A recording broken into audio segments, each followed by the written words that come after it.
Johns Hopkins and Syracuse, college lacrosse's two most storied programs. Johns Hopkins are the national champs 3 times in a row, the first time any team has ever done it. We're talking a combined 20 NCAA national championships, 55 Final Four appearances, almost 1,900 wins, and oh yeah, plenty of bad blood. The two squads might be having down seasons in 2022, but it just feels different when Hopkins blue and Syracuse orange grace Homewood Field.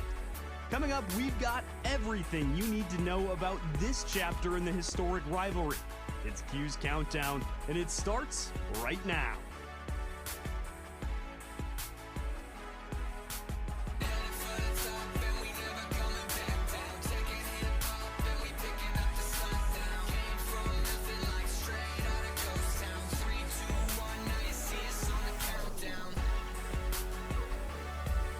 Welcome inside the CitrusTV studio. Cuse Countdown is back, and with it, so are we. Jacob Moore is joined by Spencer Pierce and Leo Silverman. The SU lacrosse season is in full swing, and look, there's no better evidence of that than rivalry trophies being on the line.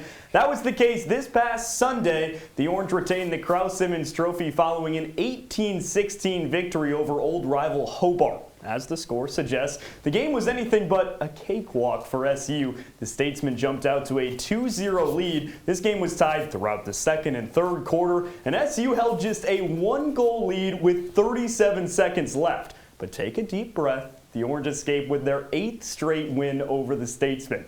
Overall, it was a much-needed victory for Syracuse after dropping 3 straight, but with that being said, it was more of the same in a couple categories. It's time for the first word, and I'll cheat a bit. It's 2 words. Goalie controversy. Bobby Gavin and Harrison Thompson have taken turns in net throughout this season. Against Army, it was Thompson coming on in relief of Gavin, and versus the Statesmen, the opposite was true. Thompson gets the start, Gavin finishes the game. As the old saying goes, if you have 2 goalies, you have no goalies. But look, the goalie controversy wasn't the only theme for the Orange this season. Another has been slow starts. And Leo, Sunday marked the 4th straight game the Orange have been jumped on out of the gate rather. Yeah, Jacob, I mean, it's crazy to think about this. You've seen so many slow starts from the SU team. You go back to the start of the season, you play Maryland. First quarter, no goals, go down 5-0. How are you supposed to come back against that, against the number 1 team in the nation? You go play Virginia, you go down 4-0, you don't score your first goal till 8 minutes. Against these great teams, especially in the ACC, how can you even think about competing when you're just starting so slow? And I really think it's an issue with, it's a team that's still learning. It's a new offensive system with Gate, and this is just something that they're going to have to hopefully get over as the season projects. Spencer, another thing for Syracuse has been Tucker Dordevic. It's not been all negatives. He's been a real positive for the Orange. He stepped up in a big way. Yeah, Jacob, he's had 23 points through 5 games. Get the guy some help, right? Yeah. But where the troubling trend lies is he had a great game against Maryland. He was doing it all, passing, scoring, this and that, everything that is so great in lacrosse. Of course. But in a game like Virginia, he only had 1 point, so he can't be disappearing during those really high-stakes games because SU really, really needs him. Really needs him, and he's been the catalyst for Syracuse. But guys, he hasn't been the only weapon for SU. Let's go by the numbers, and our first number is 5. That's the amount of goals Brendan Curry had on Sunday. Leo, Dordevic has been fantastic, sure, but SU needs Curry to step up just as bad. Yeah, Jacob, with Owen Hill still out, we don't know when he's going to come back. Too much has been lent onto Tucker Dordevic's side, and finally against Hobart, we finally got somebody else to put some goals in the net in Curry. If Syracuse, once again, wants to get away from these slow starts, away from these finishes where it gets tight at the end, you need somebody else to be that goal scorer on this offense, and thankfully against Hobart, it was Curry, Spencer. Right, and this reminds me a little bit of when the football team played UAlbany, and we were saying, how much stock are we putting into this game, right? No disrespect to Hobart, but they're not your Marylands and Armies and UVAs. It's Hobart, right? So 5 goals, very impressive, but when you look at Brendan Curry, the last 2 games he's had 9 goals combined. That is a trend that I can get behind. Yeah, Curry's been fantastic for SU, but guys, like I said, there were still dark spots in the victory. Our next number is 16. That's for 16 turnovers. Mistakes have been Syracuse's Achilles heel this season. That was no different against the Statesmen. Spencer, a lot of those turnovers weren't even forced. Right, and in any sport you play with the ball, if you turn it over 16 times, probably not going to be your best game, right? That's a safe bet. Yeah, That's a safe bet. Yeah. Well, we're going to go back to the point that I just made about it's Hobart, right? Syracuse was very lucky that this was the type of game they had to turn the ball over 16 times and still come out with the victory. I'm going to beat this into the ground. Maryland, UVA, any other ACC team, you're turning the ball over 16 times. Sayonara. Yeah, Spencer, if you do that against a UNC coming up, you do that against a Notre Dame coming up, sayonara to a winning season, to be honest, because you play those guys a lot of times this season. And yeah, Jacob mentioned it. Only 5 of those turnovers were caused by Hobart. It's just, I'm going to keep harping. This is something I'm going to keep harping back on. You got to give this team a bit of time to develop, especially that offense under Coach Gary Gait. So I hopefully think these silly mistakes will be cleaned up, but certainly need to be cleaned up if they want to compete in the ACC, Jacob. Exactly, Leo. And it's important to note that it's becoming a trend, like we said. That 16 turnover performance came one game after the Orange committed 19 and the loss to Army. But the mistakes weren't the only issue for the Orange. Our last number, or maybe numbers, is 5 out of 6. That's the rate at which Hobart converted on man-up opportunities. Leo, the man-down defense has been a problem for SU all season long. This has been another one of those issues that has really plagued SU. 5 out of 6 against Hobart. You saw them struggle against Army. A lot of those goals that Army, ballooned that lead ahead was a lot of issues for Syracuse. It just goes back to it. You got to clean up both sides of the ball. We're talking about you have to clean up the opposite sides of the ball. Tucker Dordevic needs to do more here, but you also, on the defensive side, need to clean up these man-down goals. And Spencer, I hear that you have a better way to look into that problem. Now, as you just heard, it's no secret that the Syracuse man-down defense, it's not just bad. It's absolutely atrocious. And when you play in the ACC where nearly every team is ranked, you can't do that. And when you play your rival, you double can't do that. And we're going to show you a play real quick from the #1 team in the country, Maryland, when they came to the Dome and absolutely obliterated Syracuse. Yeah, guess what? You can't do that. We're going to play this clip. The ball is going to get swung from behind the net. It doesn't really look like much, but we're going to pause it right here. Here we have Jerry Stotts, Grant Murphy, take note of his name, and Nick Fraderigo. Now, Fraderigo's stuck in the middle because this guy, yeah, he's really close to the net. He's probably going to get the ball and score. But he also has to account for this man in the middle. Now, Stotts has to account for this guy as well. But there's also a guy looming over here. He's a little bit off the screen. You can't see him. He's got to account for him. And Grant Murphy, man, what are you doing? And when you have a man-down defense, you can't just be floating in the middle. Now, tell me how there were 2 defenders and 1 guy near the goal. And the 1 guy near the goal scored, right? So we're going to look at another play that's very similar to that, actually, against nationally ranked Army. It starts out the same way, but our guy, remember I told you to take note of his name? Grant Murphy. Now, Grant, I hope I don't see you around campus. You'll probably beat me up pretty bad. But he's floating. It's the same situation where a guy is right next to the goal. He's trying to account for not only this guy, but this guy here. It's just an absolute mess, right? So this guy, surely he's going to score. He doesn't score. Thompson gets the save, but Syracuse gives up a goal on that play anyway. It's a mess. You know what's not a mess? When Jacob Morris teases to the next block. Jacob, let me hear it, buddy. Wow, high praise, Spencer, but look, he's not wrong. It's break time here on Cuse Countdown, and when we come back, we talk Johns Hopkins. Stay with us. CC rolls on after this.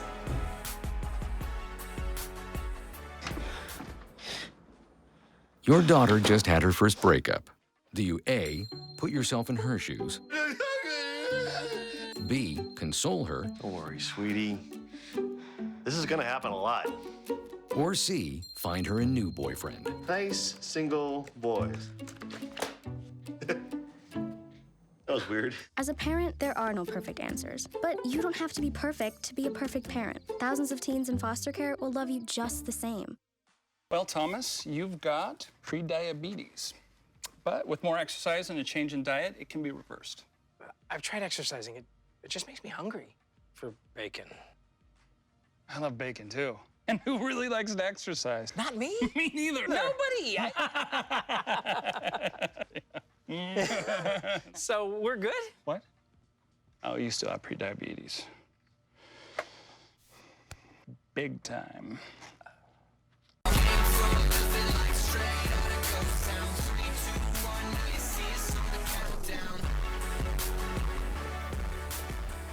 Welcome back to Cuse Countdown. Jacob Moore, Spencer Pierce, and Leo Silverman with you. Before the break, we talked Orange. This is normally where we'd flip over and just talk Johns Hopkins. But guys, it isn't that simple. There's a big connection between both programs, and that's Dave Petramala. He coached Hopkins from 2001 to 2020, but after the pandemic-shortened season, he and the university mutually agreed to go their separate ways. Two years later, and Spencer, in a shocking move, Gary Gait hired Petramala as his defensive coordinator at SU. Well, why wouldn't he, Jacob, right? If we think Gary Gait is the GOAT, then Petramala's got to be like the second GOAT, right? Runner-up or something. He is Johns Hopkins lacrosse, and I'm just going to read you a few of his stats. Please. 205 and 89 as a record, right? That is just unbelievable. 18 trips to the NCAA tournament, 2005 and 2007 national championships.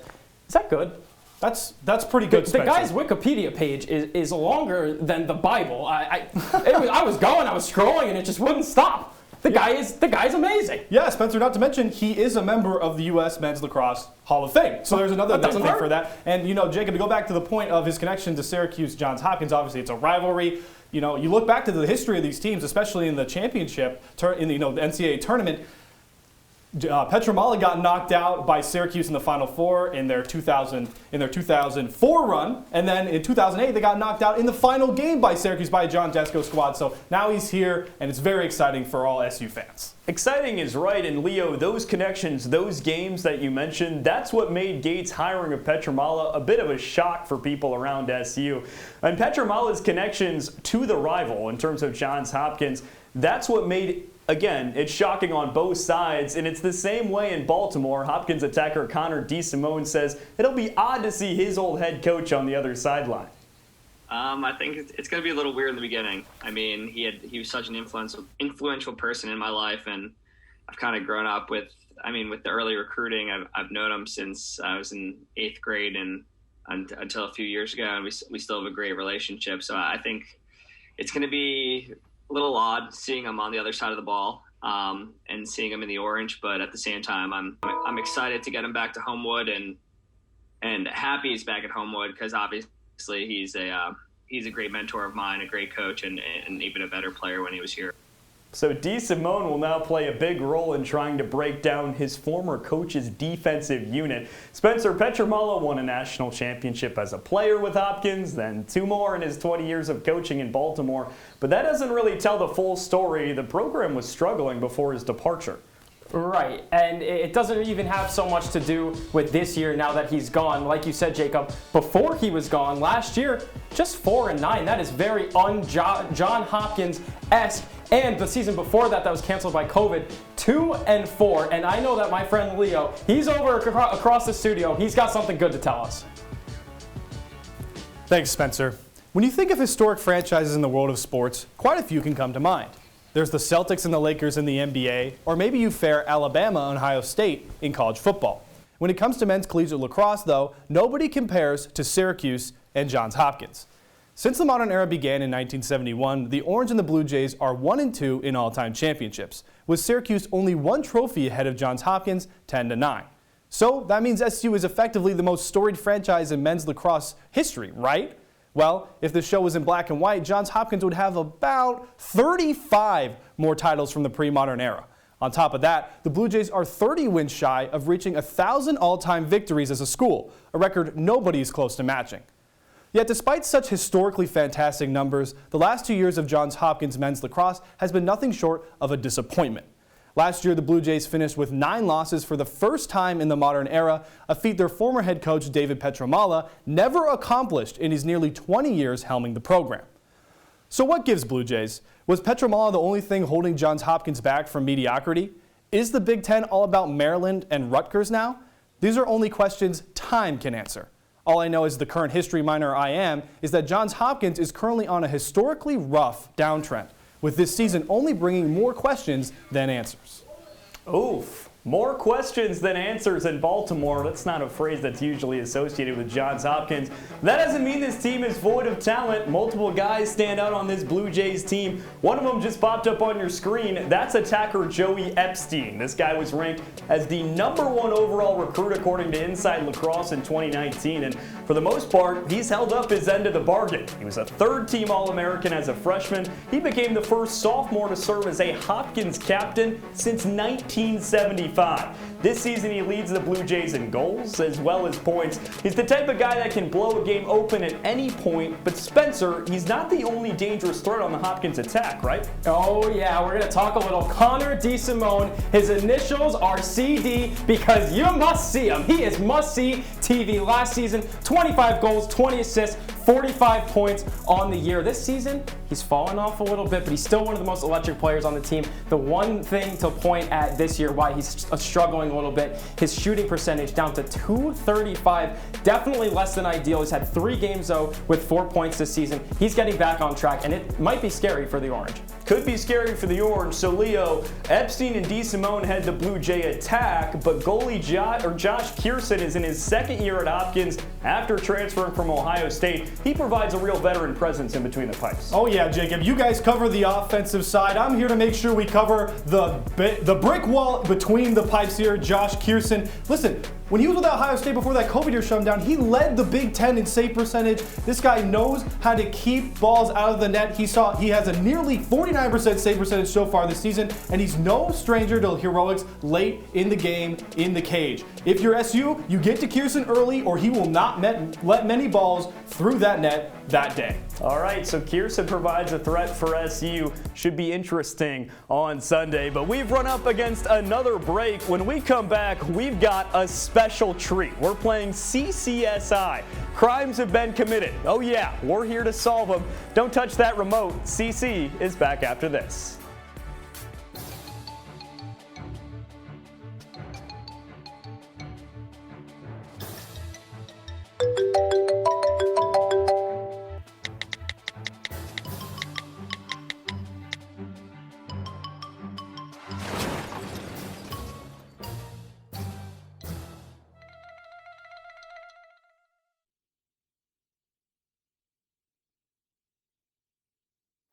They told me a bottle couldn't dream.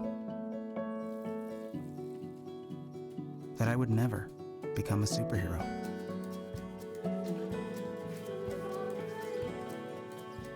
But I learned how to fly. Just to come back in a new disguise. And be the hero that I've always wanted to be.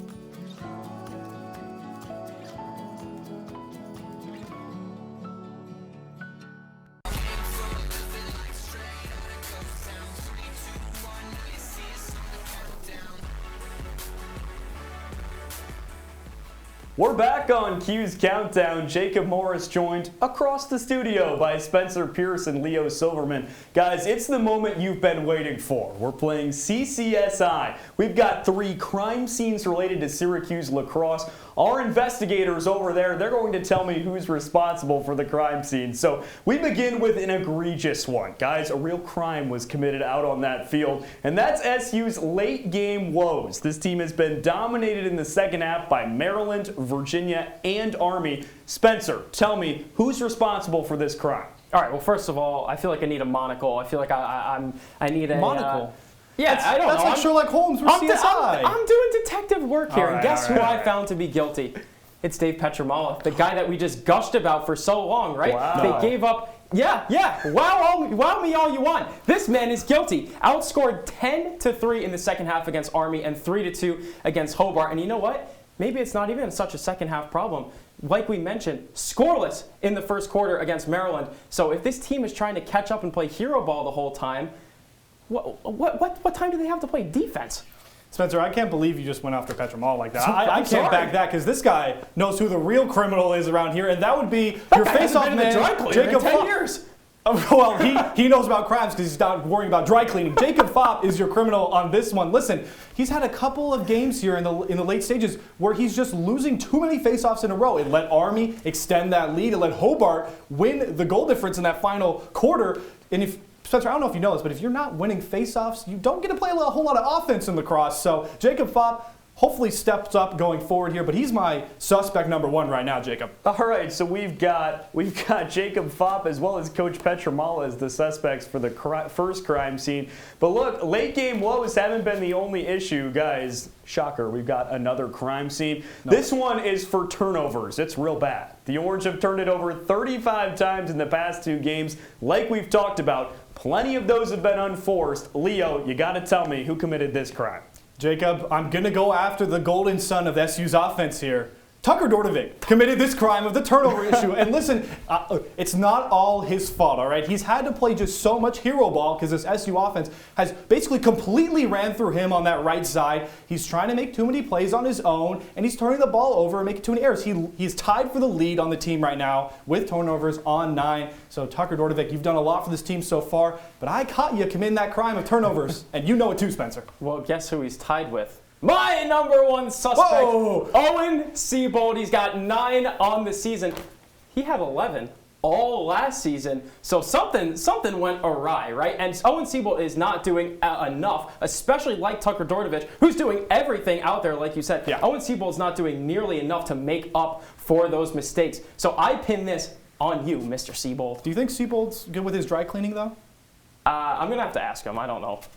Dry cleaning aside, we've got Seabold and Dordevic as the main suspects for that crime scene. And how about one more, guys? This one flew under the radar, but gentlemen, we need to solve who's responsible for SU's assist issues. Not enough people are talking about it. In the past 2 games, just 12 of Syracuse's 31 goals have come off assists. Detective Pierce, give me your theory on this one. Okay. I hope you're sitting down. Leo, I know you're not sitting down. I am standing up. All right, Jacob, you are in luck for this one. It's the whole defense. Yeah, wow, I said it. And you know who mans the whole defense? Is it Petramala? It is Dave Petramala. Oh, my God. It's the entire defense. But like I said, when you're getting down early and you're playing hero ball, you're not trying to pass the ball. You're trying to be, guess it, the hero. You're trying to score. You're trying to do all this fancy stuff. You're not trying to pass the ball. You're not trying to share the wealth. It doesn't really matter, right? When you're getting down, if you were down 1,000 goals, are you going to try to pass or are you going to make it up yourself? I'm trying to score goals. That's what I'm saying. This guy gets it. And you know what, Spencer? It's funny because I actually get it. You went for Petramala. My culprit for this one is the coaching staff. So the coaching staff is where this issue comes from with assists because it's a really systemic issue. The main point I'm trying to make here is, man, is Syracuse lacrosse missing Stephen Rafis right now? They have no answer at the X spot. I mean, you throw Owen Seabold in there occasionally, but nobody can make up for Rafis. He's one of the greatest SU players we've seen in the last 5 years. So the coaching staff really needs to find somebody that is pass first, like you said, or this crime is going to keep becoming an issue, and me and Spencer are going to be back here yelling at them over and over. That was such a good point that I think I'm going to apologize for my dry cleaning comment. I think you look dapper in that picture. I appreciate that. Okay, all right. No apologies for dry cleaning comments necessary, but it's time for one more break here on Cuse Countdown. When we come back, we'll give our final thoughts, and we have predictions for Sunday. CC is back after this. Fancy pants peanut butter? A big screen television? You haven't even bought a sofa yet. A motorcycle? When your father finds out, he's gonna flip his shoes with 2 buckles? What do you even need 2 buckles for? Mr. Big Shot, buying whiskey shots for everybody in the bar. From the looks of it, I'd say nobody even remembers. Feed the pig. Taking care of a family member can lead to plenty of questions. Fortunately, there's a place to get the answers, for them and for you. Find articles, tips, and tools from experts and others who have been in your place. The Caregiving Resource Center at aarp.org/caregiving.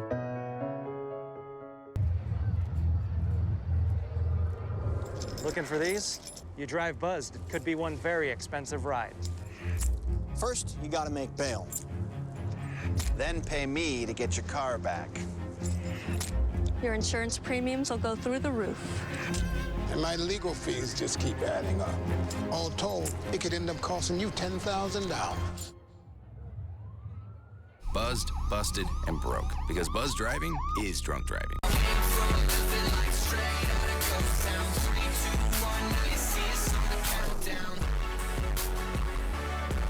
Welcome back inside the Citrus TV studio. Jacob Morris, Spencer Pierce, and Leo Silverman with you previewing the 60th matchup between Syracuse and Johns Hopkins. And we're almost out of time here on CC, so without further ado, let's move through the through the four quarters rather. Guys, for the first quarter, we're talking Owen Hiltz. The star attacker has missed the beginning of the season with an upper body injury sustained in a preseason scrimmage. Spencer Hiltz led the Orange in points as a freshman. How much is his absence hurting SU?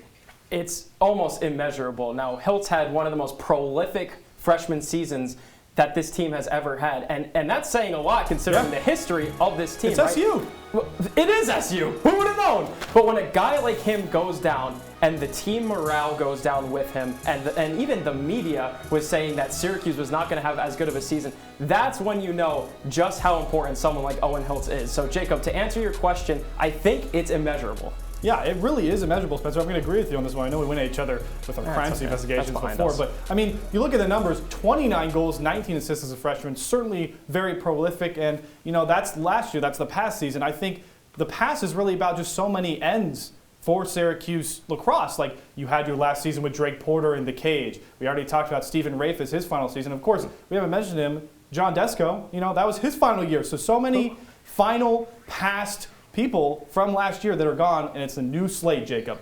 New slate, and one positive in that new slate, Leo, has been Tucker Dordevic stepping up in Hiltz's absence. But guys, like you said, talking about SU right now, the Orange are 2-3 on the year and winless against ranked opponents. Leo, where does SU turn right now? You know, SU really needs to turn and help Tucker Dordevic. You know, you heard Jacob said he's been the rock, but they're still 2-3. They don't have any wins against ranked opponents. So Brandon Curry, Owen Siebold, these guys need to step up and help this SU offense, because for me, that's really the struggle point for this team. They need to score goals at such a higher volume, and like we've been talking about the whole show, they need to pass more. They need to find ways to pass more, especially early in those games, Spencer. Yeah, I'm with you. For every reason that we talked about them not playing well, guess what? That's why they're not playing well, right? And I think that we are kind of being softer on them right now, right? When you play in the ACC where nearly every team is ranked and they are just amazing, it's hard. It's hard to win these games. Yeah. But with that being said, you are Syracuse University. You are known for your lacrosse. Sorry, basketball. But you got to step it up, and everyone has to have a hand in that. Well, Spencer, the Orange will have plenty more opportunities against top-tier opponents. Like you mentioned, 8 of SU's last 9 games come against top 20 teams. But what about the future? Is it going to get any better? Spencer, I'm not talking about games a couple of weeks from now. How about in coming years?